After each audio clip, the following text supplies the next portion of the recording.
This is our final week of our marathon journey exploring the revised social principles of the United Methodist Church. 14 weeks. That's a long marathon, long journey. The last section that we're dealing with this week are several paragraphs addressing basic human rights. After an opening advice concerning identifying basic rights, several paragraphs are dedicated to specific groups of humans which face the denial of rights because of their identity. Again, several paragraphs are dedicated to specific groups of humans which face the denial of rights because of their identity. Now, in this video, we're going to deal with identifying basic human rights and then deal with the themes of issues faced by particular groups. And this section in the social principles begins with these statements. First of all, the first sentence is, we declare that all individuals, no matter their circumstance or social standing, are entitled to basic human rights and freedoms. As set forth in the Universal Declaration of Human Rights and other important international treaties, basic rights and freedoms include the right to life, liberty, security, as well as equal treatment before the law and freedom from unlawful detention. Now, the reference to the Universal Declaration of Human Rights is interesting to me because that happens to be a 1948 action by the General Assembly of the United Nations.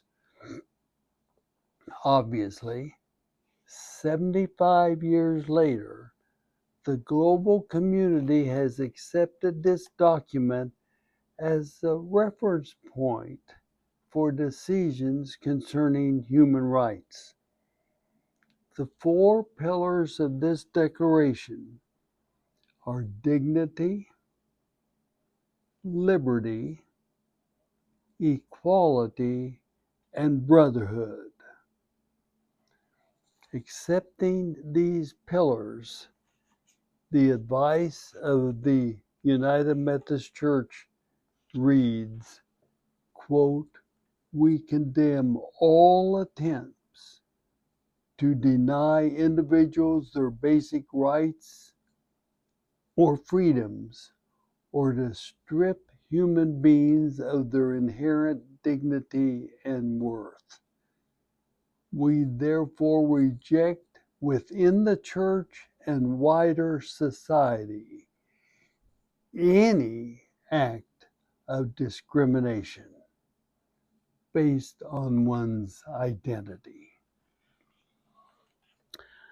Well, the first specific human right which is addressed is health care.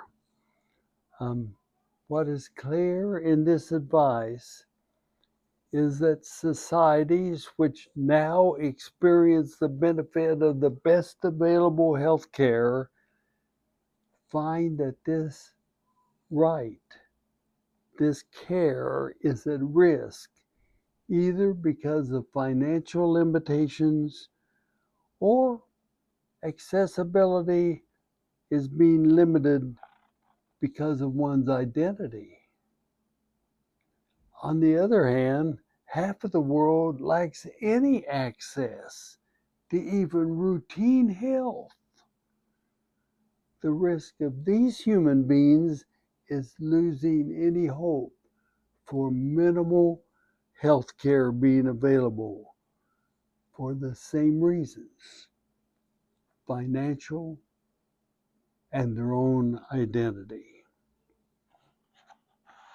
Let's just assume that health care, food, clean water, and shelter are basic human rights.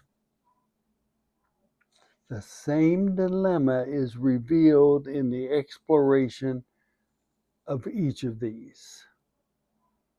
Unequal access to wealth and a group's identity are barriers which must be overcome if the global community can experience progress towards the goal of all human beings experiencing basic human rights.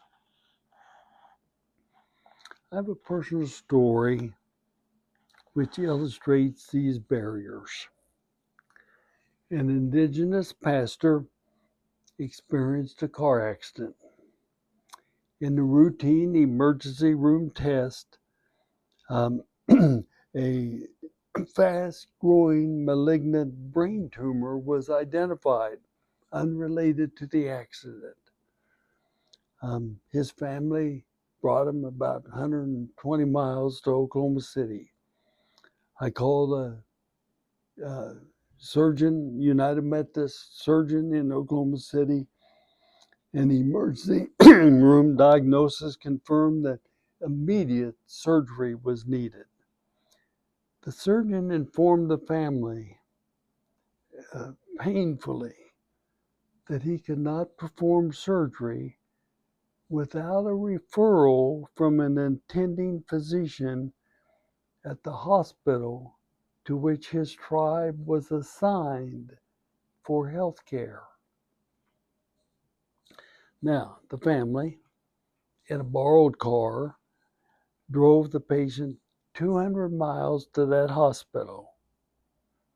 After a couple of days, only to be informed that there was no qualified person on staff to make the needed referral.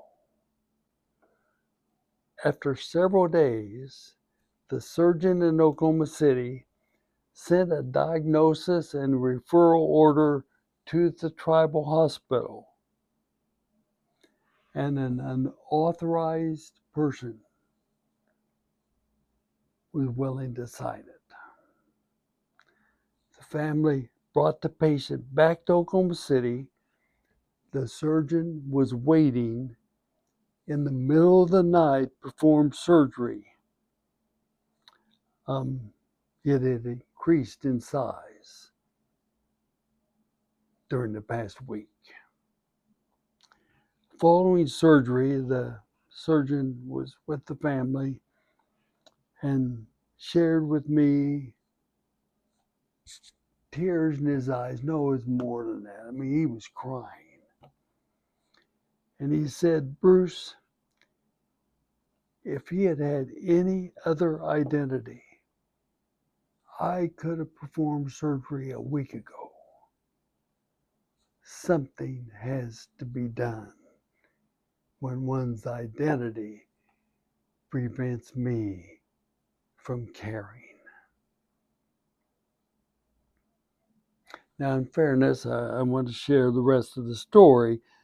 The pastor was able to, after several months, return to his family and his work.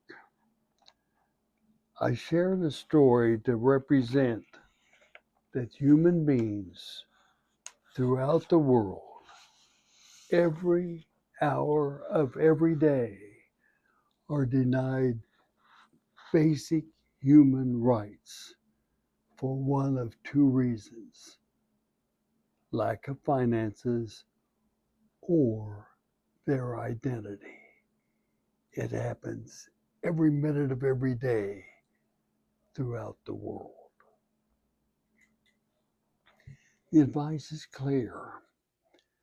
The church, those of us who follow Jesus, must have our shoulder to the wheel, even when the wheel turns slow, to be certain that all human beings have the right for their dignity to be protected, their equality to be experienced, their liberty to be cherished, and their brotherhood with every other human being to be celebrated.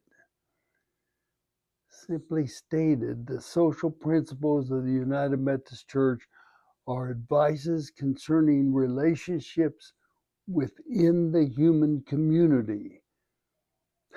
That's the world that God loves so much that He gave Jesus to live and teach a way to live with each other, honoring human rights. As we've completed the marathon exploration of the issues facing the human community by exploring the social principles of the United Methodist Church, our next series is we're going to turn to discovering in the parables of Jesus what Jesus taught about the nature of agape love. Why did I choose this subject for our next series? It's because I've been asked the question so many times, Bruce, what is agape love? Well, we're going to look at the parables of Jesus and see how Jesus answered that question. But for your thought and conversation this week, first of all, the question, what basic human rights do you see being denied to persons because of the lack of financial resources or their identity? And finally, what are your experiences of the church putting its shoulder to the wheel in addressing barriers which prevent persons from experiencing basic human rights? Thanks for being a part of the marathon with us.